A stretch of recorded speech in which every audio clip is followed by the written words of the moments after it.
মন্ত্রীর দাবি 4 মাসে লোকসান 18,000 কোটি টাকা। ওএসডি চেয়ারম্যান বলছেন লোকসান নেই। বাংলাদেশ পেট্রোলিয়াম কর্পোরেশনে তুগলকি কাণ্ড।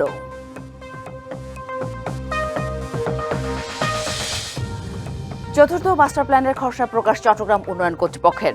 নগরীর আশপাশে মিনি সিটি ও স্যাটেলাইট টাউন গড়ে তোলার প্রস্তাব।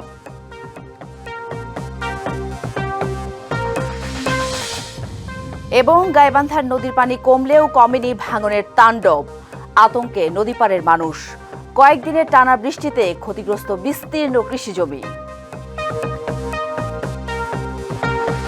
মন্ত্রীর দাবি লোকসানে আছে বিপিসি, কিন্তু সদ্য ওএসডি হওয়া চেয়ারম্যানের দাবি কোনো লোকসান নেই।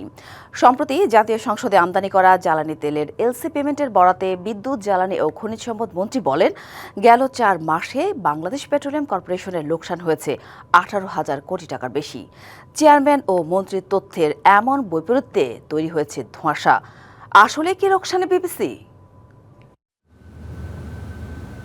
হুরমুজ প্রণালী দিয়ে তেলবাহী জাহাজ চলাচল ব্যাহত হওয়ায় এর নেতিবাচক প্রভাব পড়েছে দেশের জ্বালানি খাতে। বিশ্ববাজারে তেলের দাম বৃদ্ধি পেলেও দেশের বাজারে তা না বাড়ানোই লোকসানের মুখে বাংলাদেশ পেট্রোলিয়াম কর্পোরেশন। যুদ্ধ পরিস্থিতিতে চড়া দামে তেল কিনে দেশে কম দামে বিক্রি করায় গত 4 মাসেই প্রতিষ্ঠানটির লোকসান ছাড়িয়েছে 18,699 কোটি টাকা। সংকটের ভয়াবহতা ও বিপুল লোকসানের চিত্র তুলে ধরে জ্বালানি ও খনিজ সম্পদ বিভাগের সচিবের কাছে চিঠি দেয় বিপিসি। চিঠিতে বিপিসির মারাত্মক তারল্য সংকটের চিত্র তুলে ধরা হয়। আমাদের যে পরিমাণ অতিরিক্ত টাকা ব্যয় করতে হয়েছে এই সময়ে, আমরা অর্থ মন্ত্রণালয়ে আমাদের ইএমআরডির মাধ্যমে আমরা অর্থ মন্ত্রণালয়ে চিঠি দিচ্ছি কন্টিনিউয়াসলি, যেন এই টাকাগুলো আমাদেরকে যে ভর্তুকিটা দিতে হলো সেটা যেন সরকার আমাদের ফিল আপ করে। খাত সংশ্লিষ্টরা বলছেন, বিশ্ববাজারে মূল্যবৃদ্ধির পুরো প্রভাব যাতে দেশের বাজারে না পড়ে সে বিষয়ে নীতিগত সিদ্ধান্ত হয়েছে। তবে দীর্ঘমেয়াদে এই ঘাটতি পূরণ না হলে দেশের পুরো জ্বালানি সরবরাহ বড় ধরনের ঝুঁকিতে পড়বে। সরকার কিন্তু স্টোরেজ ক্যাপাসিটি বাড়ানোর জন্য উদ্যোগ নিয়েছে, বিভিন্ন কোম্পানিগুলোকে নির্দেশ দিয়েছে। এটা যদি করতে পারে তাহলে দুই ক্ষেত্রে লাভবান হবে, লসের ইয়েটাও কমে যাবে, আর আমার আপৎকালীন সময়ে যাতে বাংলাদেশের মানুষ যাতে জ্বালানি তেল পায় সেটারও ব্যবস্থা হয়ে যাবে। লস দেওয়ার ব্যাপারটা আগে থেকে করা থাকে। কুইক রেন্টালের নামে এগুলো যখন সরকার উদ্বৃত্ত উৎপাদন হয় তখন না কিনলেও তাদেরকে একটা চার্জ নামে দেয়া হয়। সবগুলো হচ্ছে এখানে লস হওয়ার মতো আয়োজন আগে থেকে যে সরকার হোক এগুলো করে রাখা হয়, তো ফলত এটা ক্ষতিপূরণ দিচ্ছে। অ্যাকাউন্টেবিলিটি নাই তো। এই মুহূর্তে আর্থিক সহায়তা না পেলে সময় মতো আমদানির মূল্য পরিশোধ করা সম্ভব হবে না। সেক্ষেত্রে বিদেশি প্রতিষ্ঠানগুলো তেল সরবরাহ বন্ধ করে দিলে চরম জ্বালানি সংকটের দিকে যেতে পারে দেশ, এমন মতো তাদের। মাসুদুল হক, ডিবিসি নিউজ, চট্টগ্রাম। চট্টগ্রামকে পরিকল্পিত ও বাসযোগ্য করতে 3টি মাস্টার প্ল্যান প্রণয়ন করেছিল চট্টগ্রাম উন্নয়ন কর্তৃপক্ষ সিডিএ। তবে বাস্তবায়নের ঘাটতিতে কোনোটি পূর্ণাঙ্গভাবে আলোর মুখ দেখেনি। এমন বাস্তবতায় এবার 25 বছর মেয়াদী চতুর্থ মাস্টার প্ল্যানের খসড়া প্রকাশ করেছে সংস্থাটি। নতুন এই পরিকল্পনায় নগরীর উন্নয়নের পাশাপাশি আশপাশের উপজেলাগুলোতেও মিনি সিটি ও স্যাটেলাইট টাউন গড়ে তোলার প্রস্তাবও রাখা হয়েছে। প্রায় 70 লাখ মানুষের বসবাস বন্দরনগরী চট্টগ্রামে। এই নগরীকে আধুনিক ও বাসযোগ্য করতে আগে 3টি মাস্টার প্ল্যান করেছিল চট্টগ্রাম উন্নয়ন কর্তৃপক্ষ, তবে একটিতেও মেলেনি কাঙ্ক্ষিত সুফল। এবার 25 বছর মেয়াদী চতুর্থ মাস্টার প্ল্যানের খসড়া প্রকাশ করেছে সিডিএ। নতুন এই পরিকল্পনায় ঝুঁকিপূর্ণ ভবন চিহ্নিতকরণ, ভূমির পরিকল্পিত ব্যবহার, পর্যাপ্ত পার্কিং সুবিধা, নগরের সম্প্রসারণ এবং নাগরিক সেবা নিশ্চিত করাকে অগ্রাধিকার দেয়া হয়েছে। পরিবহন ও ড্রেনেজ ব্যবস্থাপনা, পরিবেশ ও দুর্যোগ ঝুঁকি মূল্যায়ন, জলাবদ্ধতা নিরসনের নতুন খাল এবং আধুনিক পানি ব্যবস্থাপনা, ট্রাফিক নিয়ন্ত্রণ সহ 6টি জোনে ভাগ করে বাস্তবায়ন করা হবে এই প্রকল্প। মাস্টার প্ল্যানে সবচেয়ে বেশি গুরুত্ব দেওয়া হয়েছে বিভিন্ন সংস্থার সমন্বয়ের উপর। সড়কের পাশাপাশি গণপরিবহনে রেল ভিত্তিক যোগাযোগ সম্প্রসারণেরও প্রস্তাব করা হয়েছে। চট্টগ্রামে যারা যেসব অন্যান্য সংস্থাগুলো আছে অনেকে দেখা যাচ্ছে মাস্টার প্ল্যানটাকে ওন করে না। চট্টগ্রামে সিটি কর্পোরেশনের অন্যতম stakeholder port roads and highways এ ধরনের বড় বড় স্টেক হোল্ডার তাদেরকে নিয়ে সমন্বিতভাবে একটা মাস্টার প্ল্যান প্রণয়ন করা। রেলের যে বর্তমান যে রেল লাইনগুলো আছে সেগুলোকে যেন রিভাইভ করে এবং আরবান রেলওয়ে যেন করতে পারে, সেই জন্য কিন্তু আমরা বেশ অনেকগুলো প্রস্তাব দিয়েছি। শুধু নগর নয়, সীতাকুণ্ড, রাউজান, হাটহাজারী, আনোয়ারা ও পটিয়া সহ আশপাশের উপজেলাগুলোতে মিনি সিটি ও স্যাটেলাইট টাউন গড়ে তোলার পরিকল্পনাও রাখা হয়েছে। মাস্টার প্ল্যান যেদিন পাস হবে তারপর থেকে যেই সেবাদান প্রতিষ্ঠান কাজ করুক না কেন, মাস্টার প্ল্যান অনুযায়ী যদি তারা করে তাহলে এই নগর একটা নান্দনিক নগর হবে। অতীতের মাস্টার প্ল্যান বাস্তবায়নের নানা সীমাবদ্ধতা থাকলেও এবার জনসম্পৃক্ততা ও কার্যকর বাস্তবায়নের মাধ্যমে কাঙ্ক্ষিত পরিবর্তনের আশা নগর পরিকল্পনাবিদদের। শুধু ফিজিবিলিটি স্টাডি করা না, এই চট্টগ্রাম শহরে যারা যেসব সেবা প্রতিষ্ঠান আছে, সরকারের বিভিন্ন প্রতিষ্ঠান আছে, সমস্ত প্রতিষ্ঠানের ব্যক্তিবর্গকে নিয়ে বা তাদের এক্সপার্টকে নিয়ে আমরা কোঅর্ডিনেশন কাউন্সিল করব আর কি। ৩,৫৮৭ কোটি টাকা ব্যয় ধরা হয়েছে ২৫ বছর মেয়াদী এই প্রকল্পের। ৩০শে সেপ্টেম্বর পর্যন্ত এর খসড়ার উপর মতামত, সুপারিশ ও আপত্তি জানাতে পারবেন নগরবাসী। DBC news desk. পিরোজপুরের ঝুঁকিপূর্ণ ভবনে চলছে মা ও শিশু কল্যাণ কেন্দ্রের চিকিৎসা কার্যক্রম। দীর্ঘদিন ধরে নেই প্রয়োজনীয় ওষুধ, পিল ও ইনজেকশন সরবরাহ। 2 চিকিৎসকের পরিবর্তে আছেন একজন, তিনিও অতিরিক্ত দায়িত্বে। সার্জনের অভাবে দীর্ঘ 5 বছর ধরে বন্ধ সিজারিয়ান অপারেশন। ওষুধ ও জনবল সংকটে চিকিৎসা নিতে গিয়ে বিনা সেবায় ফিরে যাচ্ছেন শত শত রোগী। ফাঁকা ওয়ার্ড, খালি বেড ও রোগীশূন্য বহির্বিভাগ দেখে বোঝার উপায় নেই এটি সদর হাসপাতাল। একসময় এখানে রোগীর ভিড় থাকলেও বর্তমানে পিরোজপুরের মা ও শিশু কল্যাণ কেন্দ্রে রোগী আসে না বললেই চলে। সবশেষ 2022 সালে এখানে সিজারিয়ান অপারেশন হয়। গত 5 বছর ধরে গাইনি চিকিৎসক না থাকায় 20 শয্যার এই সরকারি হাসপাতালে সিজারিয়ান অপারেশন সম্পূর্ণ বন্ধ। পিরোজপুর শহরের মা ও শিশু কল্যাণ কেন্দ্রে চলতি বছরের জানুয়ারি থেকে পরিবার পরিকল্পনার পিল ও জন্ম নিয়ন্ত্রণের ইনজেকশন সরবরাহ বন্ধ রয়েছে। আগে এই জায়গা সিজার হইতো মহিলাদের, এখন আর এই জায়গা সিজার হয় না। এই না হওয়ার কারণে আমাকে টাকা খরচা করে বারকুলার কিনে দিয়ে সিজার করা লাগে। সাধারণ ফ্যামিলিতে এখানে আসে চিকিৎসার জন্য, সব ওষুধটাই যদি এখান থেকে পায় সাধারণ ফ্যামিলি উপকৃত হয়। 2 জন চিকিৎসকের পদ থাকলেও দায়িত্ব পালন করছেন মাত্র একজন। তিনিও এই কেন্দ্রের স্থায়ী দায়িত্বপ্রাপ্ত নন। এছাড়াও সংকট রয়েছে নার্স, আয়া ও নাইট গার্ডের। আমাদের ম্যান পাওয়ারের সংকট, আমাদের নাইট গার্ড নাই, আমরা নিজেরাই গেট খুলি রুগী আসলে। যেটুকু আমাদের দেয় সেটুকুতে আমাদের যে পরিমাণে রোগী সেই হিসেবে আমাদের সবাইকে বিতরণ করা সম্ভব হয় না। এদিকে হাসপাতাল ভবনটি জরাজীর্ণ হওয়ায় বিভিন্ন জায়গা থেকে খসে পড়ছে পলেস্তারা। সামান্য বৃষ্টি হলে পড়ছে পানি, ফলে ভোগান্তিতে পড়ছেন সেবা নিতে যাওয়া মা ও শিশু রোগীরা। সমস্যার সমাধানের আশ্বাস পরিবার পরিকল্পনা অধিদপ্তরের উপপরিচালকের।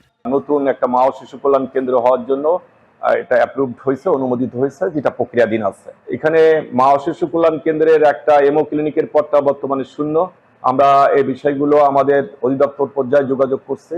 ঢাকার থেকে এটা রিজিওনাল ওয়ারহাউস পর্যন্ত আসছে। রিজিওনাল ওয়ারহাউস থেকে যখন আমাদের সাপ্লাই দিবে, আমাদের মাঠে তখন এটা অ্যাভেলেবেল হয়ে যাবে। দ্রুত সমস্যা সমাধানে উদ্যোগ নেবে কর্তৃপক্ষ, দাবি স্থানীয়দের। DBC news desk.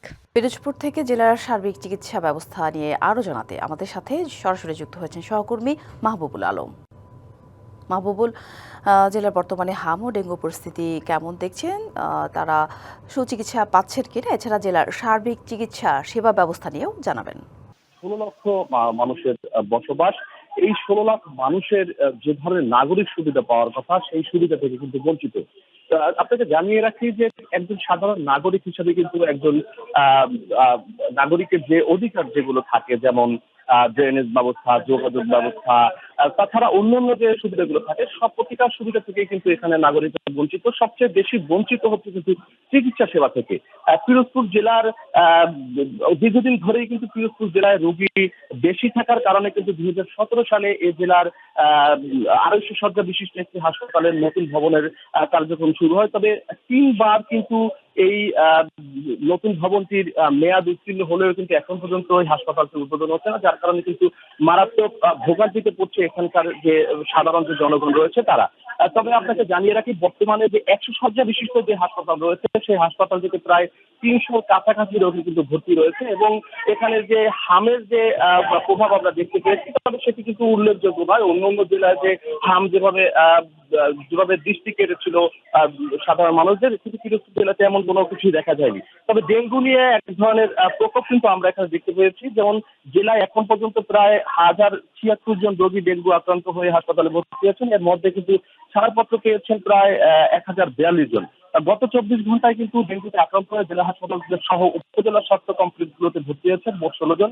এর মধ্যে জেলা হাসপাতালে বর্তমানে রয়েছে 6 জন, মঠবাড়িয়া উপজেলা স্বাস্থ্য কমপ্লেক্সে রয়েছে 4 জন, নেত্রাবাদ উপজেলা স্বাস্থ্য কমপ্লেক্সে রয়েছে 4 জন এবং কাউখালীতে রয়েছে 2 জন। তবে জেলার ভিতরে সবচেয়ে ডেঙ্গু আক্রান্ত রোগীর সংখ্যা এখন কিন্তু বলা যায় নেত্রাবাদে, এবং যার কারণে কিন্তু সিভিল সার্জন কিন্তু এই নেত্রাবাদকে কিন্তু ডেঞ্জার জোন হিসেবে আক্রান্ত হয়ে 512 জন ভর্তি রয়েছেন। এছাড়াও কিন্তু এই জেলা হাসপাতালটিতে চিকিৎসক সংকট রয়েছে, নার্স মোটামুটি পর্যাপ্ত পরিমাণে থাকলেও কিন্তু স্বাস্থ্যকর্মীর সংকট রয়েছে, যার কারণে কিন্তু চিকিৎসা সেবা থেকে দিতে গিয়ে যেরকম ভাবে হিমশিম খেতে হচ্ছে এখানকার চিকিৎসকদের, পাশাপাশি কিন্তু রোগীদেরও কিন্তু এক ধরনের ভোগান্তি আমরা এখানে এসে লক্ষ্য করেছি। এছাড়াও কিন্তু পিরোজপুর জেলায় যে মা ও শিশু কল্যাণ কেন্দ্র রয়েছে, সেখানেও কিন্তু চিকিৎসার অবস্থা অত্যন্ত নাজুক রয়েছে।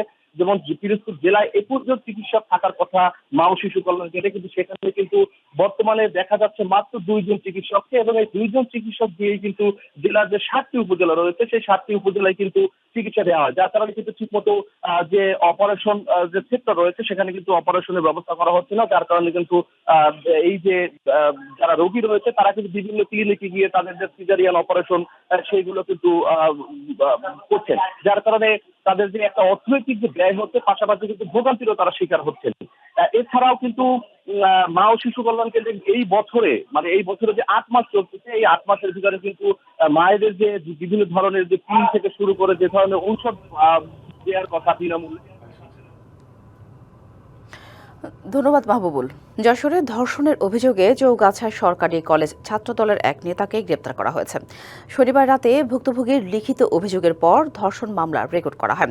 এরপর কলেজ শাখা ছাত্রদলের সিনিয়র যুগ্ম সাধারণ সম্পাদক আরাফাত হোসেন রাব্বিকে গ্রেপ্তার করা হয়। মামলার এজাহারে জানা যায়, নির্যাতিতা নারী এইচএসসি দ্বিতীয় বর্ষের ছাত্রী। তিনি তার জাতীয় পরিচয়পত্র তৈরির জন্য রাব্বির কাছে যান।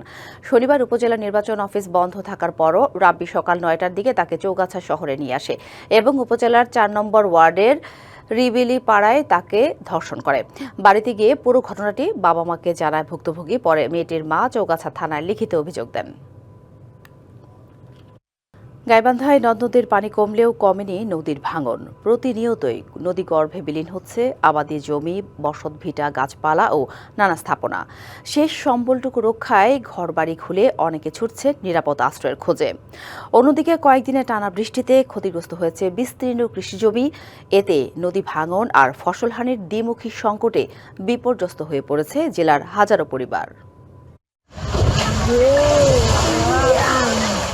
তিস্তা, ব্রহ্মপুত্র, ঘাঘট ও করতোয়ার পানি নামলেও তীর জুড়ে বেড়েছে ভাঙনের তীব্রতা। প্রতিদিনই বিলীন হচ্ছে কৃষিজমি, বসতভিটা, গাছপালা ও নদী তীরের বিভিন্ন স্থাপনা। সুন্দরগঞ্জ উপজেলার কাপাসিয়া, চণ্ডীপুর ও শখের বাজার, সদর উপজেলার মোল্লারচর ও ফুলছড়ি উপজেলার বালাশীঘাট, দক্ষিণ রসুলপুর জেলার অন্তত 45টি পয়েন্টে ভাঙন অব্যাহত রয়েছে। হুমকির মুখে রয়েছে শিক্ষা প্রতিষ্ঠান, মসজিদ, মাদ্রাসা এবং স্থানীয় বন্যা নিয়ন্ত্রণ বাঁধ। জায়গা জমি নেই, আর কিছু নাই, ওই যে স্কুলে ফিল্ডে দিয়ে দিছি। খালি দেখ চোখের পলকে যাবা নাই, আমরা খামো কি চলমু কেমন করিয়ে, বাচ্চা খোঁচা মানুষ করবো কেমন করি। এদিকে নদী ভাঙনের পাশাপাশি কয়েকদিনের বৃষ্টির প্রভাব পড়েছে কৃষিতেও। জমির ফসল ক্ষতিগ্রস্ত হয়েছে। আমনের বীজতলা, পাট, তিল, বিভিন্ন ধরনের শাকসবজি ও অন্যান্য আবাদি ফসলের ক্ষতিতে দুশ্চিন্তায় কৃষক। মূলে গেল, আমার হইলো কোষ্টা গেল, পাট শাক গেল, করি খামো কেঙ্কা করি, বাচ্চা কচা বাঁচামো কেঙ্কা করিয়ে। এই বলতেছে যে বস্তা ফেলাচ্ছি 62,000, 60,000, এরা শুধু মুখে বলে, কাজে করেন। এমন নদী ভাঙ্গা লোক আমরা, রাত হইলে শুতলেই মনে হয় ভাঙ্গন। 14 ভাঙ্গা দিয়ে এই জায়গাতে এসে বাড়ি আর ভাঙবে পাম না। এখন নদী যায়, নদীতে বসে যাবো। পানি উন্নয়ন বোর্ড জানিয়েছে, ভাঙন ঠেকাতে জেলার 34টি ঝুঁকিপূর্ণ পয়েন্টে জিও ব্যাগ ফেলে রক্ষার কাজ চলছে। আর ক্ষতিগ্রস্তদের প্রয়োজনীয় পরামর্শ ও সহায়তার কথা জানিয়েছে কৃষি বিভাগ। কৃষক ভাইদের আমরা পাশে থেকে পরামর্শ দিয়েছি। প্রায় 87 হেক্টর বীজতলা আবার নতুন করে আমাদের কৃষক ভাইরা করেছে। আমাদের যে করণীয়, পরবর্তী যে করণীয়, সেগুলি আমরা অব্যাহত রাখবো। আমরা 34টি জায়গায় জিও ব্যাগ দিয়ে ভাঙন প্রতিরোধের চেষ্টা করছি। অন্যান্য জায়গাগুলোতে ভাঙন প্রতিরোধের জন্য প্রতিবেদন পাঠানো হয়েছে, ওগুলোতে অনুমতি পেলে ওগুলোতেও কাজ বাস্তবায়ন করা হবে। ভাঙন প্রতিরোধে সাময়িক সুরক্ষা নয়, স্থায়ী ও কার্যকর উদ্যোগ নেওয়ার দাবি নদীপাড়ের মানুষের। DBC news desk. ভাসমান এলএনজি টার্মিনালে কারিগরি ত্রুটির কারণে দেশজুড়ে তীব্র গ্যাস সংকট দেখা দিয়েছে। ফলে কলকারখানা সহ বাসাবাড়িতে গ্যাস ব্যবহারকারীরা চরম বিপাকে পড়েছেন। এতে চাপ পড়েছে পরিবহন ব্যবস্থাতেও। গ্যাস সংকটে বিপর্যস্ত নরসিংদীর জনজীবন। সকাল থেকে জেলার সিএনজি ফিলিং স্টেশনগুলো চালু থাকলেও নেই গ্যাস সরবরাহ। একই অবস্থা নরসিংদীর 3 শতাধিক কলকারখানায়। গ্যাসের সংকটে উৎপাদন ব্যাহত হচ্ছে চরমভাবে। গ্যাস নির্ভর কলকারখানাগুলো এরই মধ্যে সাময়িক বন্ধ ঘোষণা করেছে কর্তৃপক্ষ। অগ্রাধিকার ভিত্তিতে নরসিংদীর ঘোড়াশাল পলাশ ইউরিয়া সার কারখানায় সরবরাহ করা হচ্ছে। এছাড়া জেলার বাসা বাড়িতেও দেখা গেছে একই নাজুক অবস্থা। এতে ভোগান্তিতে পড়েছেন বাসিন্দারা। গ্যাস সংকট নিয়ে আরও খবর জানাতে নরসিংদী থেকে সরাসরি যুক্ত হয়েছেন সহকর্মী তোফায়েল আহমেদ। তোফায়েল, সম্প্রতি আমরা যে চিত্রটা একই চিত্র দেখছি সবখানে, যে আসলে গ্যাস সংকটের প্রভাব বাসা বাড়ি থেকে শুরু করে যাতায়াত শিল্প কারখানায় পড়েছে। তো নরসিংদীর এই সংকট মধ্যবর্তী সময়ে তারা কিভাবে মোকাবেলা করছে, আর গ্যাস সংকটের প্রভাব নিয়ে সবশেষ তথ্য জানাবেন আমাদের। জানার সাথে আপনি যেমনটা বলছিলেন, আসলে গত 21শে জুলাই কিন্তু কক্সবাজারের মহেশখালীতে যে এলএনজি টার্মিনাল সেটি আসলে ক্ষতিগ্রস্ত হওয়ার পর থেকে কিন্তু দেশের বিভিন্ন স্থানে গ্যাস সংকট দেখা দিয়েছে। নরসিংদীর এই শিল্পাঞ্চলে কিন্তু এর প্রভাব ব্যাপকভাবে পড়েছে। আমি এই মুহূর্তে আছি একটি টেক্স সাইজিং মিলে, যেটি আসলে গ্যাস ছাড়া একদমই অচল, এবং ঠিক এই সাইজিং এর মতন আরো প্রায় 300 মতো সাইজিং যে কলকারখানা রয়েছে সেটি কিন্তু আসলে কর্তৃপক্ষ ইতিমধ্যেই সাময়িকভাবে বন্ধ ঘোষণা করেছে। এছাড়াও কিন্তু যে সকল পাম্প রয়েছে নরসিংদীতে, যে গ্যাস ফিলিং স্টেশন, 17টি গ্যাস ফিলিং স্টেশন রয়েছে, সেগুলোর কিন্তু একই অবস্থা বিরাজ করছে। কিন্তু বাসা বাড়িতে যে সকল গ্যাস দিয়ে রান্না হয় সেই রান্নার গ্যাসেও কিন্তু ঠিক একই প্রভাব। 12 দিন পেরিয়ে গেলেও কিন্তু এখনো পর্যন্ত নিরসন হয়নি এই নরসিংদীর জ্বালানি গ্যাস সংকট। ফলে পরিবহন, কলকারখানা, বাসাবাড়ি সহ ব্যবহারকারীরা চরম বিপাকে পড়েছেন। দীর্ঘদিন ধরে এই সংকট চরম দুর্ভোগ পোয়াচ্ছেন এই নরসিংদীর এই গ্যাস ব্যবহারকারীরা। আজ সকাল থেকেই কিন্তু আমরা নরসিংদীর গ্যাস পাম্পগুলোতে দেখেছি আসলে গাড়ির বিশাল বহর রয়েছে, তবে গ্যাস সরবরাহ করা হলো, চাপ কম থাকে কিন্তু তারা যথেষ্ট গ্যাস নিতে পারছেন না। কিছু গ্যাস নেওয়ার পরে আসলে তারা যখন পাম্প ত্যাগ করছেন তার পরক্ষণে কিন্তু আবারও তাদের গ্যাসের প্রয়োজন পড়ছে। এতে করে কিন্তু তারা দীর্ঘ লাইনে দাঁড়িয়ে গ্যাস না পায় কিন্তু তারা অনেক সময় মেজাজ হারাচ্ছেন। দীর্ঘ সময় অপেক্ষার ফলে কিন্তু তাদের কর্মঘণ্টা নষ্টের পাশাপাশি তারা আয় রোজগারেও কিন্তু তাদের প্রভাব পড়ছে। আমরা কথা বলেছি এখানকার পাম্প মালিক অ্যাসোসিয়েশনের নেতাকর্মীদের সাথে। তারা কিন্তু জানিয়েছেন যে ইতিমধ্যে জেলা প্রশাসন বা কর্তৃপক্ষের নিকট বিষয়টি জানানো হয়েছে। তারা আসলে পরবর্তী ব্যবস্থা নেওয়ার আগ পর্যন্ত আসলে তাদের এই দুর্ভোগ পোহাতে হচ্ছে। এদিকে নরসিংদীতে আসলে প্রায় জানেন আপনি, এটি একটি শিল্প এলাকা এবং এখানে প্রায় হাজার হাজার কলকারখানা রয়েছে। নরসিংদীতে যেগুলো সাইজিং অর্থাৎ যেগুলি আসলে ব্রয়লার দিয়ে চলে সেগুলি কিন্তু আসলে প্রায় বন্ধ রয়েছে এবং এতে কিন্তু উৎপাদনে ব্যাপক ঘাটতি দেখা দিয়েছে। আমি কথা বলেছি এখানকার তিতাস গ্যাস কর্তৃপক্ষের সাথে। তিনি কিন্তু জানিয়েছেন যে কক্সবাজারের মহেশখালীতে যে এলএনজি টার্মিনাল রয়েছে সেটি আসলে সংস্কার না হওয়া পর্যন্ত কিন্তু তাদের এই সংকট আসলে নিরসন হবে না। ঠিক তেমনি ভাবে কিন্তু যে বাসাবাড়িতে জ্বালানি গ্যাসের সংকট রয়েছে, ফলে রান্না বাড়া সহ পারিবারিক জীবনে কিন্তু একটি প্রভাব পড়েছে। তবে কর্তৃপক্ষ বলছে যে আসলে খুব শিগগিরই এটি আসলে মেরামত সম্পন্ন হলে, গ্যাস চলাচল স্বাভাবিক হলেই কিন্তু এই পরিস্থিতি নিরসন হতে পারে। তবে এর ফলে কিন্তু ইতিমধ্যে এই যে উৎপাদন খাতে কিন্তু ব্যাপক ঘাটতি দেখা দিবে বলে কিন্তু ব্যবসায়ী নেতারা জানিয়েছেন। তো জান্নাত সাথী, এই ছিল নরসিংদী থেকে জ্বালানি গ্যাস সর্বশেষ পরিস্থিতি। ধন্যবাদ তোফায়েল। আমের মৌসুম প্রায় শেষের দিকে হওয়ায় সরবরাহ কমেছে, তবে অনেক জাতের আমের দাম ভরা মৌসুমের তুলনায় বেড়েছে, দ্বিগুণ থেকে কোথাও কোথাও কয়েক গুণ পর্যন্ত। এ নিয়ে আরও জানাতে নওগাঁর সাপাহার বাজার থেকে সরাসরি যুক্ত হয়েছেন সহকর্মী একে সাজু। সাজু, মৌসুমের শেষের দিকে আমের বাজার কেমন জমে উঠেছে? কোন কোন জাতের আম বেশি পাওয়া যাচ্ছে আর কোন জাতের আম বেশি দামে বিক্রি করছে? দাম নিয়ে কি বলছেন ক্রেতা বিক্রেতারা, জানাবেন বিস্তারিত। সাথী, নওগাঁর যে আমের বাজার, এই আমের বাজার শেষ সময় এসে সকল আমের দাম ঊর্ধ্বমুখী। সকল যেমন চাহিদা বাড়ছে, উৎপাদন কমে যাওয়ার কারণে এই চাহিদাটা বাড়ার ফলেই এই দাম কিন্তু বাড়ছে। এখন এই বাজারে, আমের বাজারে পাওয়া যাচ্ছে বাড়িফোর, কাটিমন, গৌরীমতি, আরশিনা এইসব আমই কিন্তু এই আমের বাজারে, এই নওগাঁর আম বাজারে পাওয়া যাচ্ছে। প্রকারভেদে বাড়িফোর আম বিক্রি হচ্ছে 5 থেকে 8 হাজার টাকা মন দরে বিক্রি হচ্ছে। কাটিমন 5 থেকে 6 হাজার টাকা মন দরে বিক্রি হচ্ছে। গৌরীমতি 5 থেকে 6.5 হাজার টাকা মন দরে বিক্রি হচ্ছে এবং আশ্বিনা যেটি সব শেষে পাওয়া যায়, সব শেষ ভ্যারাইটি, সেটি 1800 থেকে 2000 টাকা মন দরে বিক্রি হচ্ছে। আপনাকে একটু তথ্য জানিয়ে রাখি, নওগাঁয় যে আম উৎপাদন হয়েছে, এই আম উৎপাদন 30,310 হেক্টর জমিতে আম উৎপাদন হয়েছিল, যার লক্ষ্যমাত্রা ধরা হয়েছিল 4,22,000 মেট্রিক টন। ইতিমধ্যে এই সব আমের মধ্যে 3,99,000 মেট্রিক টন আম বিক্রি হয়েছে। এটি কৃষি অধিদপ্তরের তথ্য মতে এখন আছে 23,000 মেট্রিক টন আম এখনো বাগানে রয়েছে, যা বিক্রির জন্য অপেক্ষমান।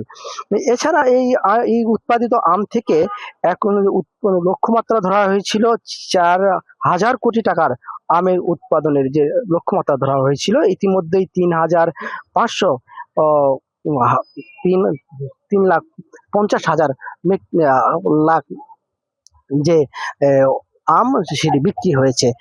সবশেষ বলা যায় যে এই আমের বাজার যে ঊর্ধ্বমুখী, এটি আসলে বরাবরের মতোই হয়। শেষের দিকে আমের বাজারটি একটু চড়া হয়, কারণ আম কমিয়ে আসে, ফলে আমের দামটি তো বাড়তির মুখে। নওগাঁর সবচেয়ে আম উৎপাদন হয়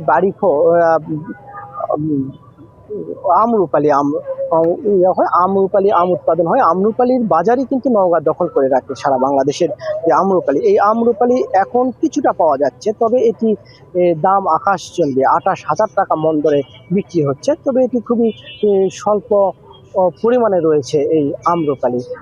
এই কৃষি অধিদপ্তর বলছেন এই আম যে উৎপাদন হচ্ছে, এই আম উৎপাদনের ধারা অব্যাহত থাকবে এবং আগামীতে এটি এমনই আম উৎপাদন হবে। তবে আরেকটি তথ্য আপনাকে জানিয়ে রাখি যে আম নওগাঁ থেকে যে বিদেশে রপ্তানি করা হতো, যে এবারে বিদেশে রপ্তানির হারটি কমেছে, কারণ যে যারা আম উৎপাদন করে বিদেশে পাঠানোর জন্য।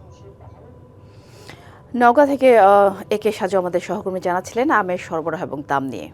ধন্যবাদ। প্রায় 3 বছর ধরে নষ্ট নড়াইল শহর ও লোহাগড়া পৌরসভার 53টি সিসি ক্যামেরা। এতে অপরাধ বেড়ে যাওয়া নিরাপত্তাহীনতায় নগরবাসী। অন্যদিকে অপরাধী শনাক্তেও বেগ পেতে হচ্ছে প্রশাসনকে। তাই দ্রুত নতুন সিসি ক্যামেরা স্থাপনের দাবি এলাকাবাসীর।